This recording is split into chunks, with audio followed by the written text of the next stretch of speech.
ایرانی وزیر خارجہ عباس اراغچی نے پاکستان کے وزیر خارجہ اور army chief general Asim Munir سے رابطہ کیا۔ ایران نے پاکستان سے کہا ہے کہ وہ مشرق وسطیٰ میں تناؤ کم کرنے اور سیز فائر کو برقرار رکھنے میں اپنا کردار جاری رکھے۔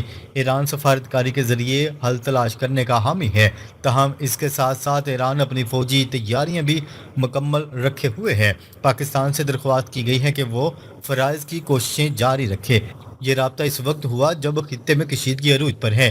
ایران کا یہ اقدام ڈپلومیسی اور طاقت کے توازن کو ظاہر کرتا ہے۔ پاکستان اس معاملے میں اہم ثالثی کا کردار ادا کر سکتا ہے۔ پاسداران انقلاب کا بڑا اعلان، ہمارے ہدف لوگ اور میزائل لوڈڈ اور تیار ہیں۔ ایرانی پاسداران انقلاب کا کہنا ہے کہ وہ مکمل طور پر تیار ہیں اور کسی بھی صورتحال کا بھرپور جواب دیں گے۔ ان کا کہنا ہے کہ دفاعی صلاحیتوں کو کمزور قرار دینے والے مغربی دعوے غلط ہیں۔ ابھی تک تمام کارڈز ظاہر نہیں کیے گئے، مزید طاقتور ہتھیار موجود ہیں۔ جنگ کی نوعیت اور جغرافیہ بدل جائے گا اگر جارحیت جاری رہی، نئے ہتھیار استعمال کیے جائیں گے اور نقشے بدل جائیں گے۔ امریکہ اور اسرائیل کے ساتھ براہ راست تصادم کے لیے ایران بہترین پوزیشن میں ہے۔ فوجی اڈے اور ساز و سامان دشمن کی نظروں سے مکمل محفوظ ہیں۔ یہ بیان ایران کی مضبوط فوجی آمادگی کو ظاہر کرتا ہے۔ ایران کا پیغام، ہم سرنڈر نہیں کریں گے، مزاحمت جاری رہے گی۔ ایرانی سینئر حکام نے واضح کیا ہے کہ امریکہ مکمل سرنڈر کا مطالبہ کر رہا ہے، لیکن ایرانی قوم کبھی نہیں جھکے گی۔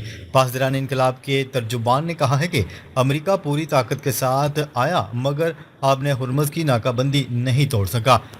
ایران کی فوجی تیاری پچھلے مقابلے میں کہیں زیادہ بہتر ہے۔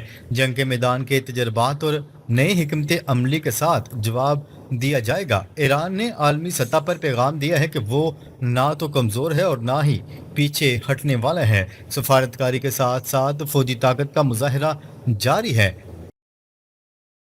ایران سے مذاکرات جاری ہیں، لیکن انجام کیا ہوگا یہ معلوم نہیں۔ امریکی صدر Donald Trump social media platform Truth Social پر اپنے بیان میں صدر ڈونلڈ ٹرمپ نے کہا ہے کہ ایران اور امریکہ کے درمیان بات چیت معطل ہونے سے متعلق رپورٹس حقیقت پر مبنی نہیں۔ انہوں نے کہا ہے کہ دونوں ممالک کے درمیان رابطے اور گفتگو کا سلسلہ جاری ہے اور آج بھی بات چیت ہوئی ہے۔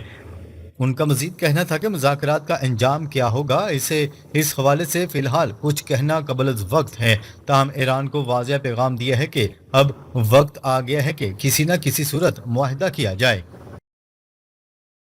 کویت کا ایران کے خلاف سخت سفارتی اقدام، دو ایرانی سفارتکار ملک بدر۔ کویت نے ایران کے خلاف سخت سفارتی اقدام کرتے ہوئے ایرانی ناظم الامور کو وزارت خارجہ طلب کر لیا اور دو ایرانی سفارتکاروں کو ناپسندیدہ شخصیت قرار دے دیا۔ عرب میڈیا اور رائٹرز کی رپورٹ کے مطابق کویتی وزارت خارجہ نے ایران کی جانب سے مبینہ مسلسل جارحانہ اقدامات پر شدید تحفظات کا اظہار کیا۔ کویتی وزارت خارجہ کے بیان میں کہا گیا ہے کہ ایرانی سفارتی مشن کے دو ارکان کو ناپسندیدہ شخصیت قرار دیتے ہوئے 24 گھنٹوں کے اندر اندر ملک چھوڑنے کی ہدایات کی گئی ہیں۔ ایران کے سپریم لیڈر سے کسی بھی وقت ملاقات کر سکتا ہوں، امریکی صدر۔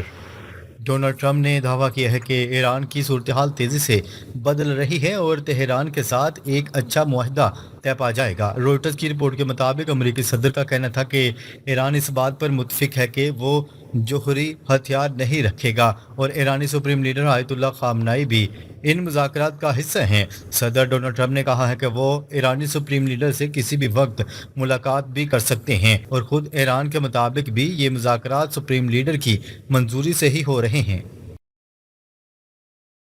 انڈین اسٹاک مارکیٹ میں زبردست گراوٹ، کھربوں روپے ڈوب گئے۔ بھارت کی اسٹاک مارکیٹ میں شدید گراوٹ کے ساتھ کھربوں روپے ایک دن میں وائٹ آؤٹ ہو گئے۔ ماہرین کا کہنا ہے کہ مارکیٹ مکمل طور پر تباہ ہو گئی ہے۔ یہ نقصان پچھلے 28 دنوں میں ایران جنگ کی وجہ سے سب سے زیادہ ہے۔ انڈیا کی کمپنیاں شدید متاثر ہو رہی ہیں۔ 50 سال کی محنت ایک ماہ میں برباد ہوتی نظر آ رہی ہے۔ حکومت اب بھی اسے تسلیم کرنے سے گریز کر رہی ہے۔ معاشی دباؤ تیزی سے بڑھتا جا رہا ہے۔